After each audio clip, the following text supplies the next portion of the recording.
Добрий день, слава Україні, смерть ворогам. Ми з Дніпра продовжуємо чергування на своєму інформаційному посту. Продовжуємо не одні. До нас приєдналися джентльмени з Британії, і не лише з Британії. Отже, які займаються волонтерством. Радий вас бачити. Давайте я представлю нашим глядачам. Отже, голова або співголова благодійної організації України Relief Aid Karol Swiacki. Вітаю. Також співголова цієї ж організації Sulimierski. Деніеле, вітаю. І вже був у нашій студії представник благодійної організації Коло Андрій Половко. Андрію, вітаю вас. Добрий день. Шановні, до вас перше питання. Британія, Україна. Як ви тут... От як сталося так, що ви зібрались і поїхали в Україну? Dear colleagues, Britain, Ukraine, how it happened that you appeared here in Ukraine? We are living in Great Britain, but Великій Британії. But we are originally from Poland. Ми поляки. So when the war started, І коли почалася війна, it was easy for us to think like, okay, we need to help straight away. Це було дуже просто для нас зрозуміти, що наша допомога потрібна тут. And then, first of all, we focused on all the refugees which were running away from Ukraine to the west. Спочатку ми сфокусувалися на тих біженцях, які були за кордоном, які прибували до Великої Британії та Польщі. So we helped for many of different refugee centers in Poland. Ми допомагали великій кількості центрів у Польщі.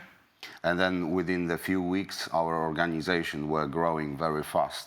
І протягом деяких тижнів наша організація дуже швидко зростала. We've invited all the nations in UK to come and gather. Ми запросили усіх людей в Великій Британії приєднатися до нашої організації. So when we've invited, the organization were growing very fast. Тому ми почали ще швидше зростати. Then we understood we can help more, even further to Ukraine, not only to Poland. І у той момент ми зрозуміли, що ми можемо допомагати ще більше і саме в Україні. And first of all, we were focused on the western Ukraine, Lviv, and the areas on the west. По-перше, ми почали з Західної України, Львів. It was easier for us with the logistics, to get to the western Ukraine. Це було простіше для нас через логістику. And with Daniel's and our contacts with the companies with logistics, we could started to send a lot of trucks. І з нашими зв'язками у логістичних компаніях ми почали відправляти машини до України. So then now we've met a few organizations. One of those organizations was Andrei and Коло. Після цього ми зустріли декілька організацій, в тому числі організацію Коло, яку представляє Андрій. And then we came to Ukraine ourselves with Daniel about a month ago in May. І ми приїхали перший раз в Україну самі десь один місяць тому з Даніелем. Then we've met fantastic people in person, like Andrew, Vovo, and there's a translator, his father, and plenty people. And from then we are friends and we cooperate. Тут ми зустріли дуже багато людей, Андрія та інших, які стали нашими друзями за цей час. And now we are here again, and we want to help more, and we will fight with Ukraine until we can. І зараз ми знову в Україні для того, щоб допомагати, і ми будемо захищати Україну разом, доки це потрібно. Дякуємо. Деніеле, ви з Керолом тут вдвох у цій студії. А скільки вас взагалі? От хто залишився за кордоном, скільки там народу, який допомагає Україні? There was a lot of people involved from a very beginning. Дуже багато людей було залучено з самого початку. It was a days when the 150 volunteers, they were in one day sorting the things, taking donations. Були такі дні, коли більш ніж 150 людей приходило, волонтерів, і допомагали з гуманітарною допомогою. It was a lot of donations, so a lot of normal people, get involved. Дуже багато звичайних людей долучалися до цієї справи, було дуже багато донатів. A lot of British companies and businesses have joined because they've seen how big energy Дуже we багато have. людей та компаній з Великої Британії долучилися до цієї програми, тому що вони бачать, як це важливо. And most importantly, like we've been given by the local authorities and businesses a big warehouses where we can store and get things for free. І що не менш важливе, ми отримали від місцевих властей великі склади, в яких ми змогли сортувати та збирати цю гуманітарну допомогу. We were really surprised, so how many people get involved. We started in a small shop, and within 2 days we fill it up. And Ми then, почали з маленького магазину, але через 2 дні ми були повністю забиті. and so we fill up the huge warehouse within the next 2 days.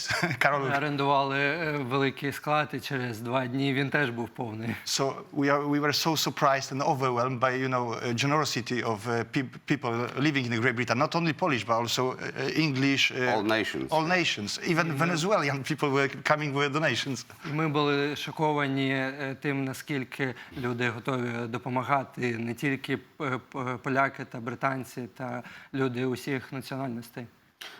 So now we've got, we have changed our name of organization from Help from Bournemouth to Ukraine Relief. Спочатку наша організація називалася Help from Bournemouth to Ukraine. Зараз ми змінили назву і називаємося Ukraine Relief Aid. Because we've got international companies joining us now from United States, from Denmark and Sweden.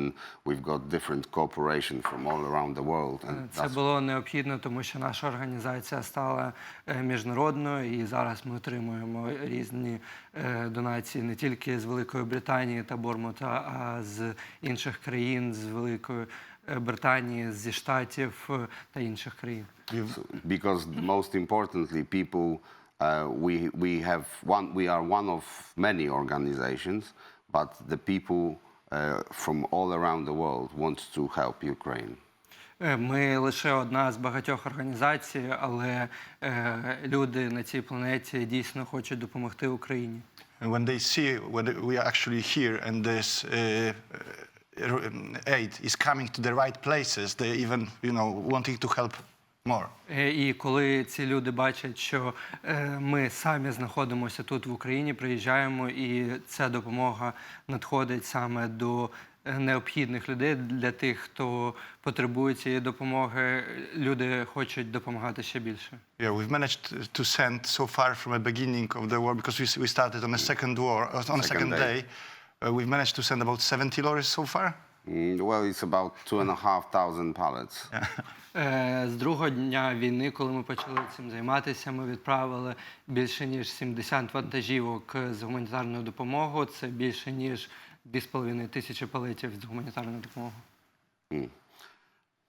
Андрій, до вас питання. Дивіться, поляки в Британії приїхали. Друзі, які приходять на допомогу під час випробувань, це найцінніші друзі.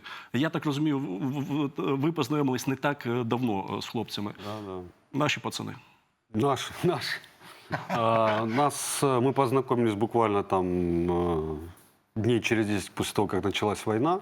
Мы познакомились просто, мы обратились от нашего фонда к их фонду, они решили с нами работать. Те связи, которые мы сейчас получили, мы надеемся, что мы будем работать, пока идет война, но больше мы настроены на то, когда она закончится. Потому что большое количество работы потом будет после войны. Потому что надо будет модернизировать, отстраивать Украину и все остальное. И ребята, и англичане, и поляки сейчас уже идут разговоры о том, что в Европе тоже, о том, что мы должны думать уже о будущем. Мы все уверены, что мы победим. И ребята уверены больше, чем мы, мне кажется. Это юмор. Что мы победим и дальше будем обустраивать нашу страну. Так что я думаю, что эти ребята с нами навсегда. Карол, Деніел, я якось спілкувався з Андрієм, коли Андрій приїхав з Харкова, і я бачив, які у нього очі, і як змінюються очі у людей, які побачили те, що бачили в тому числі ви. Ви були в Бучі, ви були в Харкові. Зараз буде тяжке питання. Що ви винесли для себе от після того, як ви побували там? The question. It's a question about your emotions.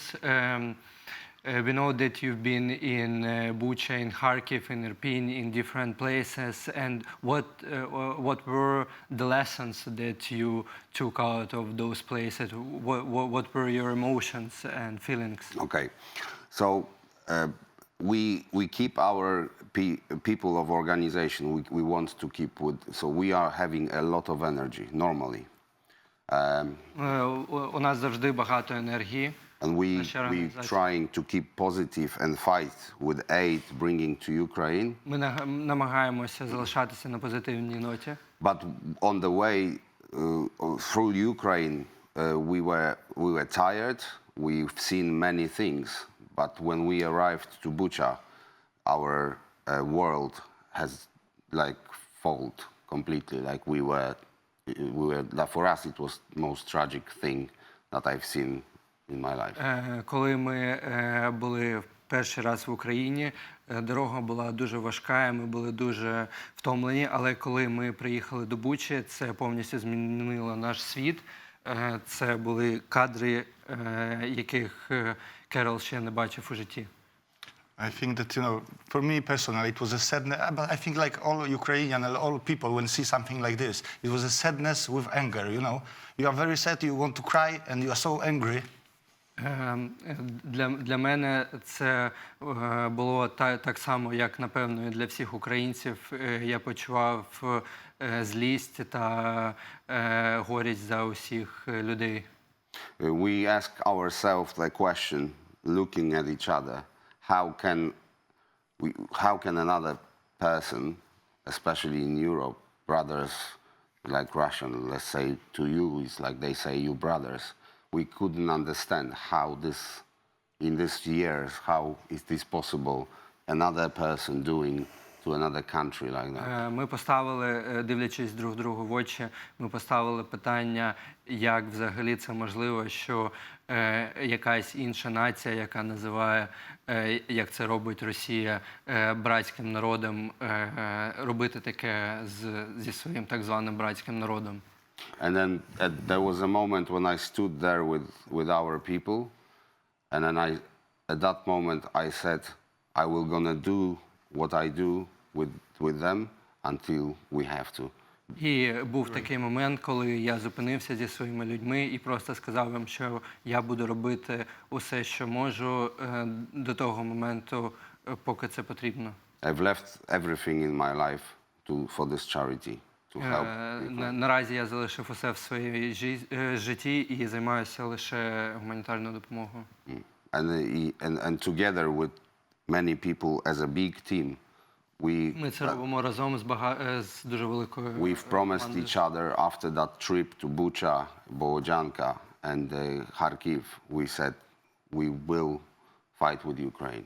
Ми дали слово один одному, що будемо боронити Україну разом.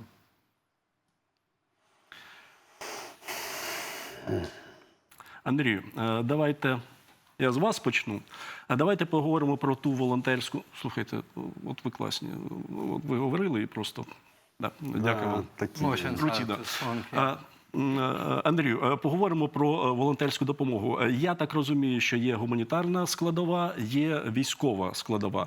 Про якісь речі, очевидно, ми говорити не будемо, опустимо. 30 машин, сказали ви, да?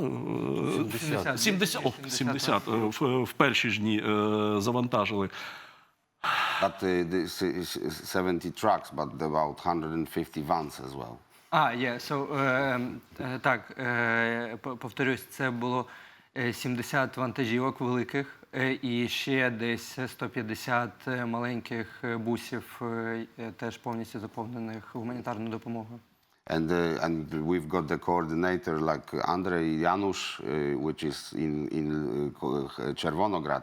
He's every day with his people, Ukrainian, Roman, and they every day delivering the aid that we sending to Ukraine with other vans. В нас ще є партнери в Україні, в Червонограді. Це Януш та його співробітники, які допомагають також з логістикою цієї гуманітарної допомоги на кордоні.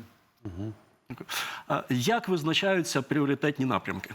Кому допомагати і чим? Ну, вначале мы собрались вместе, обсудили, кто больше всего... Это были этапы определенные. Первый этап это был, конечно же, беженцы, потому что люди... Это был Мариуполь, и это были Луганская область, это был Харьков. То есть беженцы, они все переселялись в Днепр, и мы вначале помогали им. Ну, это буквально там, наверное, неделю-две было, может быть, до месяца. Потом основное мы свои направления начали координировать с военными. Ну, то есть по обеспечению военных, по продуктам и по медицине.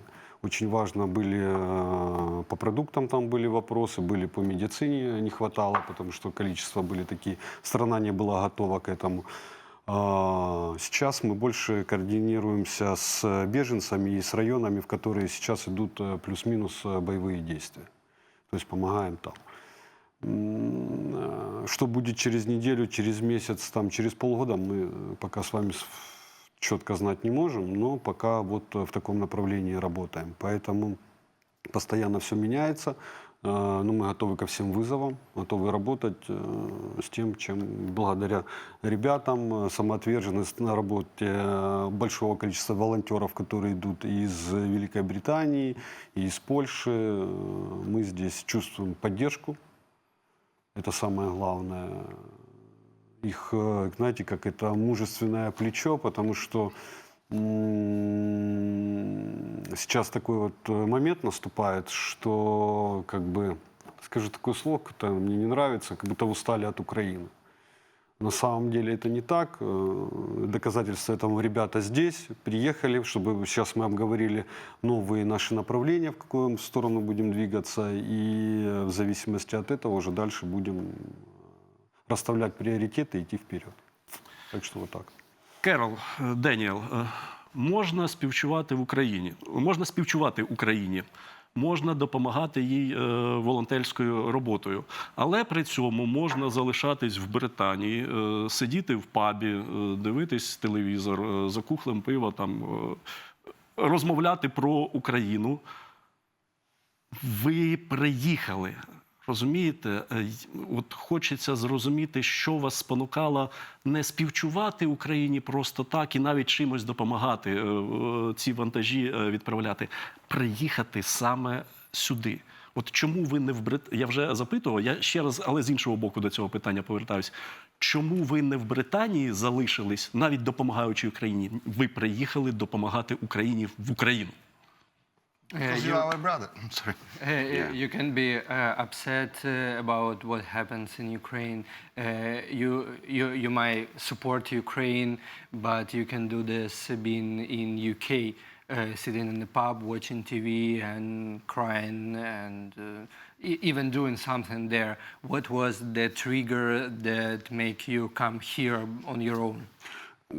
Because when you do this, and we worked for sometimes 17 hours a day, and you do this and you watch TV, you're coming back home, you watch news, what's happening, and then it was something lacking inside of us. Like, коли ти займаєшся гуманітарною допомогою, а інколи ми займалися цим по 17 годин на день, на добу, ти приходиш додому, включаєш телевізор і дивишся новини і розумієш, що чогось не вистачає, чого ти можеш ще щось зробити. So I want, personally, from my heart, even my wife was very worried about the trip to Ukraine, but I knew that we need to do it to go and understand from our own eyes, see this in person, and that was the best decision we've made. Я не був впевнений, і моя дружина теж була дуже схвильована цією поїздкою, але я розумів, що це абсолютно необхідно побачити і почути, і усе це на власні очі і власним серцем. Because one more thing, Daniel, sorry. Because when we've been here since that moment, we feel like a family with Ukraine. If we were sitting there, we were just doing and help. But now we are like friends and family. We just have that feeling because we came here. Тільки після приїзду сюди ми можемо почувати себе не тільки просто як люди, що допомагають, але й частиною цієї великої сім'ї, української сім'ї. We also know that how important it is to show the support. You know, the soldiers that were coming to us and saying, look, it's much easier to fight if you know that you've got a brother hands on your shoulder. We know that this support is very important as well, to show that Ми we are with you. спілкувалися з військовими, які підходили до нас та казали, ви знаєте, нам набагато легше воювати, коли ми знаємо, що у нас є друзі, у нас є браття не тільки в Україні, а й за кордоном, які нам допомагають. So, hand to hand, like brothers. Yeah, Андрій? Наш логотип – це руки двох братів, які допомагають друг другу. Класс. Я ось про що хочу ще вас запитати. Ваше ставлення до москалів. Наше ставлення зрозуміло. Ми хочемо їх вбивати, ми їх ненавидимо. І кожен, хто не на фронті, готовий туди піти. З одного боку, це наша біда і наша війна. З іншого боку, наскільки в Європі розуміють, що це війна для всієї Європи? What do you think about Russians? You can understand that for now Russians are our enemies, and we are ready to fight with them. And even though if someone is not on the front line, they are probably ready to go there any moment when it's needed. But what about your feelings regarding this and regarding the understanding of people there that if it wouldn't be Ukraine, that this war might happen somewhere in Europe? For us, it was easy to understand Для нас було дуже просто це зрозуміти. because we are Polish people. We have history of occupation of Poland Ми by поляки, Russians. і у нас є історія окупації. So we knew straight away what's going to happen because we have experience after І ми Second World розуміли War. це з нашої історії, що саме буде тут коїтися. And we, as a Poland people, we understand whoever is having war with Russia will need help. І ми, як поляки, розуміли, що немає значення, хто буде воювати з Україною, прошу пробачення, з Росією. Цій країні потрібна допомога. And as Daniel said, it is important that we will stay together with you to show them that you are not alone. І, як сказав Деніел, дуже важливо, щоб ми були разом, щоб ми, українці, розуміли, що ми не одні. And what I can say from our point of view, you might not know, but in Great Britain, a lot of nations are helping all people. So around the world, everybody is against Russia. Everybody wants to be friends with Ukraine. Ви можете не відчувати цього в Україні, але я, будучи в Великій Британії, можу вас запевнити, що це не тільки поляки та британці, це люди усіх національностей, які допомагають Україні, і вони ненавидять Росію за те, що вона робить. I think that all democratic countries are supporting Ukraine, and they know how important it is, and they know that you are fighting for democracy and for the rest of the, of the free world. Усі демократичні країни розуміють, підтримують Україну та розуміють, за що саме вона воює. А воює вона за демократію у всьому світі. What we would love is to Ukraine to be part of West, not part of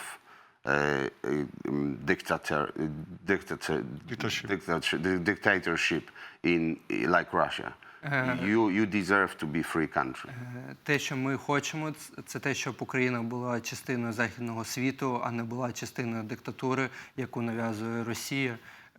Україна заслуговує на те, щоб бути незалежною державою. People of from this is from we live in 21st century. Ми We should зараз have живемо в 21 we столітті. should have a choice as a people of free world. Ми маємо мати вибір як люди вільного світу. If you want to join European Union, it's Ukrainian people decision if they will, not Russia. І якщо Україна хоче долучитися до Європейського Союзу, це рішення тільки українського народу, і Росія не має права на нього впливати. And we also know that Russia they were always aggressive country. As a country, it was always aggressor. They were Росія always завжди була invading. агресивною країною. So we do understand that after the Ukraine, it would be Latvia, Estonia, and the Baltic Republic, later Poland. But probably it would end with the Baltic Ми countries. розуміємо, що якщо не Україна, то наступними буде прибалтійські країни, Польща, тому треба це закінчити тут. But if they would attack, probably if they would attack NATO country, the war would end within 2 weeks because у них нет аналога. Так, і якщо Росія нападе на одну з країн НАТО, то, напевно, ця війна закінчиться протягом 2 тижнів, не більше, тому що російська зброя не має аналогів. Можно я добавлю? Я нашим глядачам скажу, аналогов нет на войска Росії. Я чуть-чуть добавлю то, что наши ценности, те, которые есть в Украине и есть в Европе, они совпадают. И поэтому мы вместе. Ну, то есть это основное, которое, мне кажется, нации, которые исповедуют одни ценности и другие, да, то есть они объединяются и идут вместе вперед. Россия, которая на нас напала, обладает другими ценностями, у них другая визия своего развития, поэтому сейчас проходит этот конфликт. Поэтому эти ребята сидят сейчас рядом с нами, а мы рядом с ними, потому что наши ценности, в принципе, совпадают. И благодаря этим ценностям мы объединяемся, становимся сильнее, и я думаю, что приближаем нашу победу. Хлопці, ви сказали, що зараз займаєтесь тільки волонтерством. А ким ви були до цієї війни у вашому і нашому мирному житті? Чим ви займались? І ви сказали, що волонтерством ви будете займатися от до самої перемоги, і навіть після перемоги нам допомагати. А жити за що? І як ви так взяли і все залишили, і зайнялись абсолютно новою для себе, і, я так думаю, несподіваною для себе роботою? You said that you left everything on volunteering, but a few questions what you used to do before, and what are the plans for the future? How you plan to live, because you understand that you need to earn something to live life. So Daniel, from the beginning of organization, was transport manager director. So he was doing a lot with the transport. Деніел до початку війни працював менеджером з логістики в. But his business is shops runs. I'm running Polish shops, so they are still working. Я володію декількома польськими магазинами в Великій Британії, і вони зараз працюють також. And but I was a musician before the pandemic has started. Я був музикантом до того, як почалася пандемія. And event organizers. І організатором вечірок. The DJ and DJ. yeah.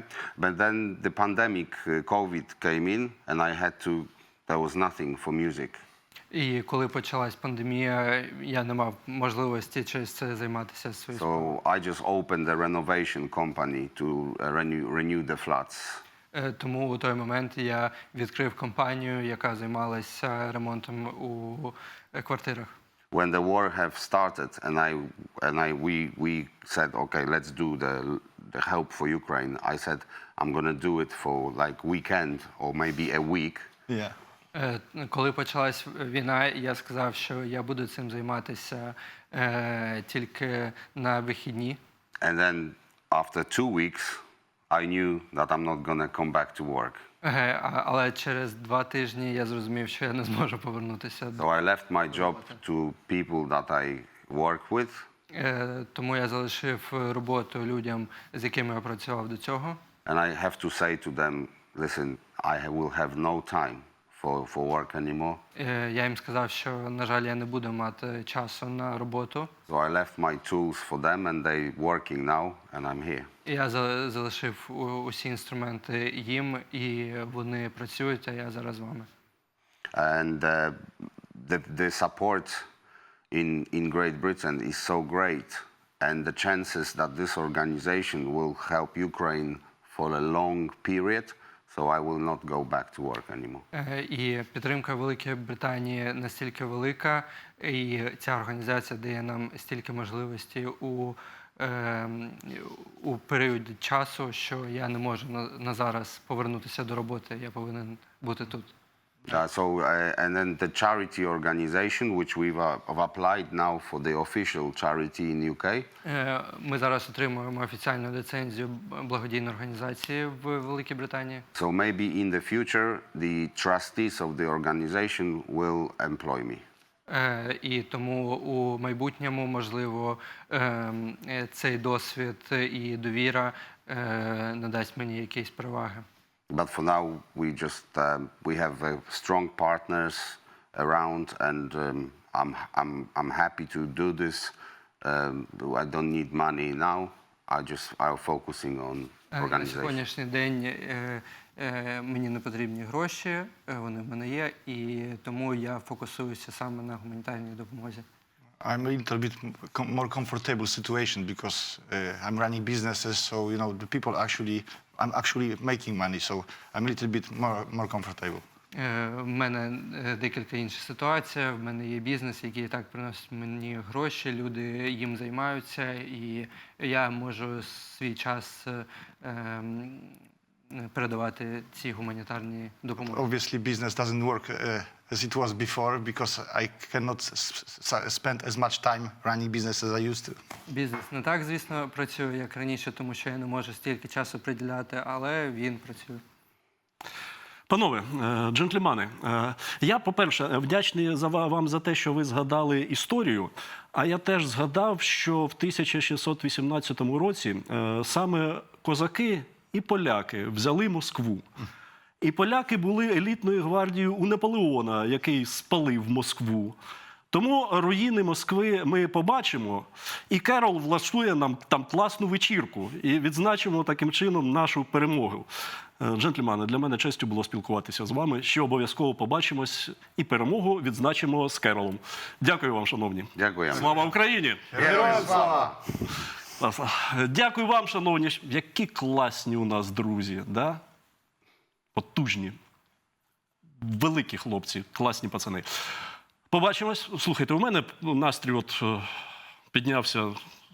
Коли є друг, на якого можна покластись, і який не підведе тебе у таку скрутну годину, для цього варто жити, для цього варто перемагати. І ми з вами обов'язково переможемо. Слава Україні! Героям слава!